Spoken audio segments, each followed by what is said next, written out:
বাদশাহ হারুনুর রশিদের ন্যায়বিচারের গল্প। বাগদাদের স্বর্ণযুগে খলিফা হারুনুর রশিদের শাসনকাল ছিল ন্যায়বিচার, জ্ঞান এবং শিল্পের জন্য বিখ্যাত। তার শাসনামলে একটি গল্প বাগদাদের মানুষের মুখে মুখে প্রচলিত ছিল। ঘটনার শুরু। একদিন বাদশাহ হারুনুর রশিদ রাতের অন্ধকারে সাধারণ মানুষের অবস্থা জানতে বাগদাদের রাস্তায় ছদ্মবেশে বের হন। তার সাথে ছিলেন তার বিশ্বস্ত মন্ত্রী জাহিয়া বার্মাকি। বাগদাদের সরু গলিপথে হাঁটতে হাঁটতে তারা একটি গরিব কিন্তু পরিচ্ছন্ন বাড়ির সামনে থামলেন। ভেতরে আলো জ্বলছিল আর একজন বৃদ্ধের কণ্ঠ শোনা যাচ্ছিল। হারুন দেওয়ালের ফাঁক দিয়ে দেখলেন বৃদ্ধ তার পরিবারের সামনে বসে এক মাটির প্রদীপ মেরামত করছেন। বৃদ্ধ বলছিলেন, আল্লাহর শকর, আমাদের সামান্য যা আছে তাই আমাদের জীবনের আলো। কিন্তু জানি না, এই প্রদীপ যদি ভেঙে যায় আমরা নতুনটি কিনতে পারব কি। হারুন বিস্মিত হলেন এবং মন্ত্রীর দিকে তাকালেন।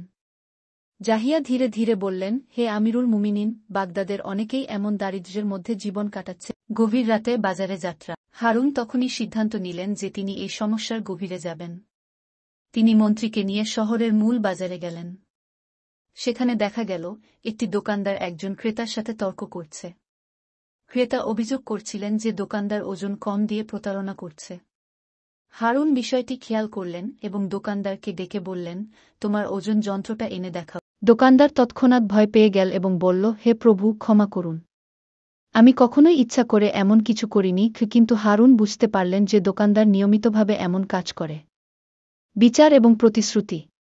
পরদিন বাদশাহ তার প্রাসাদে একটি সভা ডাকলেন। বাজারের সমস্ত দোকানদারকে সেখানে হাজির করা হল।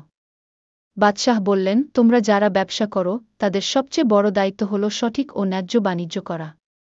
কিন্তু যদি কেউ জনগণের উপর জুলুম করে, আল্লাহর দরবারে তার বিচার হবে কঠিন। হারুন দোকানদারদের সতর্ক করে দিয়ে বললেন, আমি নিজেই নিয়মিতভাবে বাজার পরিদর্শন করব। যদি কেউ অন্যায় করে তার কঠিন শাস্তি হবে। ফলাফল। এই ঘটনার পর বাগদাদের বাজারে ন্যায়বিচারের আলো ছড়িয়ে পড়ল। কেউ আর ওজনে কম দেওয়ার সাহস করল না। গরিব মানুষেরাও নির্ভয়ে তাদের চাহিদা পূরণ করতে পারল। বাদশাহ হারুনুর রশিদ এর এই ছোট কিন্তু শক্তিশালী সিদ্ধান্ত বাগদাদকে আরও সুশৃঙ্খল ও সুবিচারমূলক করে তুলল। এটাই তার শাসনের অনন্য বৈশিষ্ট্য, ন্যায়বিচার এবং জনগণের প্রতি তার গভীর ভালোবাসা। এই গল্পটি বাগদাদের মানুষের মনে চিরকাল বেঁচে ছিল এবং তাদেরকে ন্যায়ের পথে অনুপ্রাণিত করেছিল।